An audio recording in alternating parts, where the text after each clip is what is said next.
বাংলাদেশের উত্তাল পরিস্থিতির প্রভাব কাটিয়ে ধীরে ধীরে স্বাভাবিক ছন্দে ফিরছে মালদার মহদীপুর স্থলবন্দর। বুধবার থেকে শুরু হওয়া আমদানি রপ্তানি বাণিজ্য অব্যাহত রইল বৃহস্পতিবারও। উল্লেখ্য, বাংলাদেশের ছাত্র আন্দোলনের চাপে পড়ে প্রধানমন্ত্রীর পদে ইস্তফা দিয়ে দেশ ছাড়তে বাধ্য হয়েছেন শেখ হাসিনা।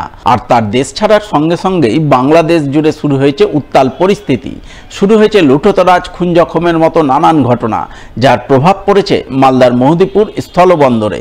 মালদার ভারত বাংলাদেশ সীমান্ত এলাকায় নিরাপত্তা আঁটোসাঁটো করেছে বিএসএফ। সীমান্ত এলাকায় চলছে সতর্ক নজরদারি। বাংলাদেশের অস্থির পরিস্থিতির জেরে গত সোমবার দুপুরের পর থেকেই মালদার মহদীপুর স্থলবন্দরে দুদেশের মধ্যে চলা আমদানি রপ্তানি বাণিজ্য বন্ধ হয়ে যায়। বাংলাদেশে আটকে থাকা ভারতীয় লরি চালকদের দেশে ফেরানোর তোড়জোড় শুরু হয়, যদিও বুধবার পরিস্থিতির কিছুটা উন্নতি হয়। নতুন করে মহদীপুর স্থলবন্দর দিয়ে আমদানি রপ্তানি বাণিজ্য শুরু হয়, যা বৃহস্পতিবারও অব্যাহত ছিল। সেই সঙ্গে ইমিগ্রেশন চেকপোস্ট দিয়ে দুদেশের নাগরিকদের আনাগোনাও ছিল, তবে সংখ্যায় অনেকটাই কম। গোদাগাড়িতে গেছিলাম মুর্শিদাবাদ বাড়ি। গোদাগাড়িতে কি করতে গেছিলেন? ঘুরতে গেছি। কয়েকদিন ধরে ওই দেশের অবস্থা কেমন আছে? দেশের অবস্থা আছে খুব ভালো না। ওখানে কোনো অশান্তি হচ্ছিল? হচ্ছে তো। কি অশান্তি ওই সব লুটপাট করে নিচ্ছে আর কি। ভয় ছিলেন? হ্যাঁ, ভয়ে কোথাও যায়নি। আর যাবেন বাংলাদেশ? এখন আর যাবো না। মহদীপুর স্থলবন্দরের কাস্টমস আধিকারিক জানান, ধীরে ধীরে পরিস্থিতি স্বাভাবিক হচ্ছে, তাই আমদানি রপ্তানি বাণিজ্য চলছে।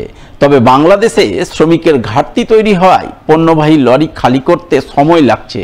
সেই কারণে লরি চালকদের ফিরতে দেরি হচ্ছে। আশা করছেন আগামী শনিবারের মধ্যে পরিস্থিতি অনেকটাই স্বাভাবিক হয়ে যাবে। কালকে থেকে পরিস্থিতি ভালো, দেখতেই পাচ্ছেন পিছনে লরি যাচ্ছে, রপ্তানি শুরু হয়েছে। সকালবেলা একটুখানি টাইম লেগেছে, কেননা সমস্ত নতুন ওখানে লোক, আর যেটা মুশকিল হয়েছে বাংলাদেশের তরফে যে লেবার, সেই পুরনো লেবাররা সব ভয়ে পালিয়ে গেছে। তো ওখানে প্রায় 1600-1700 লেবার ছিল, এখন মাত্র 200-300 লেবার আছে। সেই জন্য একটু গাড়ি খালাস করায় সামান্য দেরি হচ্ছে, কিন্তু আজকে একটু বেলা হলেও এক্সপোর্ট শুরু হয়েছে। আর শনিবার থেকে আশা করছি পুরো সময়টাই সকাল থেকে শুরু করে যেমন আগে নর্মাল হতো সেরকমই হবে। আজকে বাংলাদেশের কাস্টমস সার্ভিসের সঙ্গে আলাপ আলোচনা হয়েছে, তারা বলেছে স্বাভাবিক পরিস্থিতি অনেকটাই স্বাভাবিকের দিকে। আর সম্ভবত কালকের মধ্যে হয়তো আর্মিও এসে জায়গাগুলোকে প্রোটেকশন দেবে, তখন কাজের কোনো অসুবিধা হবে না। যে গাড়িগুলো নর্মাল খালি করতে যে সময় লাগে সেটা লাগছে। আজকে সকালবেলা অনেক গাড়ি ফেরত এসছে, কালকেও সন্ধ্যে 7টা অবধি ফেরত এসছে। আর নিরাপত্তার কারণে আমরা ড্রাইভারদের ওখানে রাখছি না, যেটা অন্য সময় হলে তারা ওখানে রাত্রি যাপন করতো গাড়ির সঙ্গে, সেটা এখন করা হচ্ছে না। তাদেরকে সন্ধ্যাবেলা ফিরিয়ে আনা হচ্ছে, সকালবেলায় তারা গিয়ে আবার গাড়িগুলোকে নিয়ে আসছে। নতুন করে নির্মাণের জন্য ভাঙা হয়েছে একাধিক জরাজীর্ণ ক্লাসরুম, কিন্তু কোনো এক অজানা কারণে নির্মাণ কার্য থমকে রয়েছে মাঝপথে, যা জেরে বিপাকে পড়েছে স্কুল পড়ুয়ারা। ক্লাসরুমের অভাবে ষষ্ঠ শ্রেণী থেকে নবম শ্রেণী পর্যন্ত ক্লাস হচ্ছে রোটেশন করে, সপ্তাহে 3 দিন করে। গত মাস 3 ধরে এমনটাই ঘটে চলেছে মালদার হবিবপুর ব্লকের আইহো হাই স্কুলে। জানা গেছে, আইহো হাই স্কুলের পুরনো ব্লকের ক্লাসরুমগুলি জরাজীর্ণ ভগ্নপ্রায় দশায় পরিণত হয়েছিল। তাই জরাজীর্ণ ক্লাসরুমগুলি ভেঙে নতুনভাবে ক্লাসরুম তৈরির জন্য সরকারিভাবে অর্থ বরাদ্দ হয়। সেই মতো ক্লাসরুমগুলি ভাঙাও হয়, কিন্তু ভাঙার পর নতুন ক্লাসরুম গড়ার কাজ এখনও শুরু হয়নি। ফলে ক্লাসরুমের অভাবে ষষ্ঠ শ্রেণী থেকে নবম শ্রেণী পর্যন্ত ক্লাস হচ্ছে রোটেশন করে, সপ্তাহে 3 দিন করে। ফলে বিপাকে পড়েছে ওই সমস্ত ক্লাসের পড়ুয়ারা, ক্ষতি হচ্ছে তাদের পঠন পাঠনের। জানিয়ে ক্ষোভের সুর ধরা পড়েছে অভিভাবকদের গলায়। না, স্কুলে ঘর নেই, ঘর ভেঙে গেছে, সপ্তাহে 3 দিন করে ক্লাস হচ্ছে। অন্যান্য ক্লাসগুলো সপ্তাহে 3 দিন করে। পড়াশোনার ক্ষতি হচ্ছে, কোনো ক্লাস পাই না আমরা। আমাদের এখন সেকশন আলাদা করা হয়েছে, এ সেকশন 3 দিন হচ্ছে, বি সেকশন 1 দিন হচ্ছে। হ্যাঁ, ঘরটা কম আছে, তাই জন্য প্রবলেম বলতে 5-6 মাস তারও বেশি এবার হয়তো।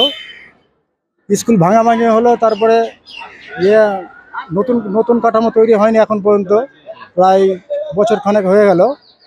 তারপর থেকে তো বাচ্চারা আসে, একদিন পর ক্লাস হয়, মানে সপ্তাহে 2 দিন 3 দিন করে ক্লাস হচ্ছে। এভাবে আমরা গার্জেন হিসাবে মানে কার কাছে প্রতিবাদ জানাবো এটা আমরা পাচ্ছি না, কিন্তু এটা আমাদের বাচ্চাদের খুব ক্ষতি হচ্ছে, এটা আমরা অনুভব করতে পারছি। আমরা প্রতিদিন ক্লাস চাইছি, বাচ্চাদের ভবিষ্যৎটা যেন ঠিক হয়। রোটেশন করে ক্লাস করার প্রসঙ্গে আইহো হাই স্কুলের এক সহকারী শিক্ষক জানান, তারা ইচ্ছে করে নয়, বাধ্য হয়ে রোটেশন করে ক্লাস করছেন। কারণ ক্লাসরুমের ঘাটতি রয়েছে। নতুন বিল্ডিং তৈরি হলে ক্লাসরুমের ঘাটতি মিটে যাবে, আগের মতো সপ্তাহে প্রতিদিন ক্লাস হবে।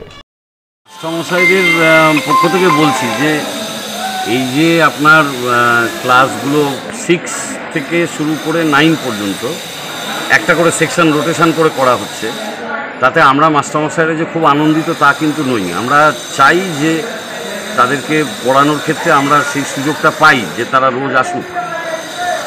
পাশাপাশি আমরা যতটা পেরেছি সমস্ত মাস্টারমশাই তাদেরকে আলাদা করে দেখে যত্ন নিয়ে সিলেবাস সময় মতো শেষ করার দিকেও আমাদের নজর আছে। আর ক্লাস 5 আর আপনার ওই 10, 11, 12 তো রেগুলার ক্লাস হচ্ছে পুরোটাই। আমাদের পক্ষ থেকে চাওয়া এইটুকুই যে বিল্ডিংটা তাড়াতাড়ি হোক, যে জায়গাটা ভাঙা হয়ে আছে সেখানে নতুন বিল্ডিং উঠছে। আপাতভাবে টেকনিক্যাল কী অসুবিধা আছে সেটা আমরাও তো বুঝি না, কিন্তু বিল্ডিংটা হতে কোনো অসুবিধে নেই। সেই বিল্ডিংটা যত তাড়াতাড়ি হয়, আমাদের শিক্ষকদের পক্ষ থেকে এটাই আমাদের চাওয়া।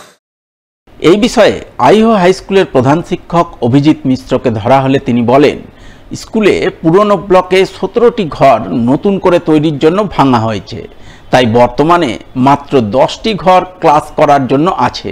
সেই ঘরে পঞ্চম থেকে দ্বাদশ শ্রেণীর সমস্ত ক্লাস নেওয়া সম্ভবপর নয়, তাই ষষ্ঠ শ্রেণী থেকে নবম শ্রেণী পর্যন্ত রোটেশন করে ক্লাস নিতে বাধ্য হচ্ছেন। নতুন ক্লাসরুম তৈরি হলে সমস্ত সমস্যা মিটে যাবে। আমাদের পুরনো বিল্ডিংয়ে যেটা ভাঙা হয়েছে সেখানে 17টা ঘর ভাঙার জন্য আমরা টেন্ডার করেছিলাম গভর্নমেন্টের নির্দেশ অনুযায়ী। এখন সেই ঘর ভাঙার ফলে আমাদের হাতে পড়ে আছে মাত্র 10টা ঘর। এই পরিস্থিতিতে আমার ক্লাস 5 থেকে 12 অবধি 14টা হচ্ছে ইউনিট। তো 14টা ইউনিটে আমি কিভাবে সবটা ক্লাস করতে পারি? তার মধ্যে আবার গার্লস কমন রুম থাকতে হবে, বয়েজ কমন রুম থাকতে হবে। তো আমরা সিদ্ধান্ত নিজেদের মধ্যে নিয়েছি, ম্যানেজিং কমিটিতে সিদ্ধান্ত আমরা নিয়েছিলাম যে সমস্ত ক্লাস একদিন সপ্তাহে আমরা চালাতে পারবো না। তো তাতে করে হায়ার যে ক্লাসগুলো 10, 11 এবং 12 তারা যাতে বঞ্চিত না হয়, তাদের প্রতিদিন ক্লাস আমরা রেখেছি। আর 5 যেহেতু একদম বেস লেভেলের ক্লাস, তারা অন্য জায়গা থেকে এসেছে, শৃঙ্খলা বা অন্যান্য পঠন পাঠনের ক্ষেত্রে তাদের কিছু খামতি ঘাটতি থাকে, তো সেই ক্লাসটাকেও আমরা প্রতিদিন রেখেছি। 6, 7, 8 এবং 9 এই 4টে ক্লাসকে আমরা এ সেকশনগুলোকে সোম, বুধ, শুক্র আর বি সেকশনগুলোকে মঙ্গল, বৃহস্পতি, শনি করেছি। আমাদের স্থানের অভাবের জন্য, রুমের অভাবের জন্য আমরা এইভাবে কিন্তু ক্লাস করছি। ব্যক্তিগত কোনো সিদ্ধান্ত নয়, এটা সার্বিক সিদ্ধান্ত, ম্যানেজিং কমিটি সব জানেন এবং এই সিদ্ধান্ত নিয়ে ক্লাসগুলো এখনও চলছে। ঘাটতি আসছে, এটা কিন্তু আমাদের পক্ষ থেকে আমরা এই মুহূর্তে আর কিছু করে উঠতে পারিনি। এই কারণে যেহেতু বিল্ডিংয়ের ঘরগুলো ভাঙা হয়েছে, অ্যালটমেন্ট হয়েছে, আমরা ঠিকঠাক সেটা এখনও শুরু করতে পারিনি। শুরু যখন হয়ে যাবে, শেষ যখন হয়ে যাবে, তখন এই ঘাটতিগুলো দূর হয়ে যাবে।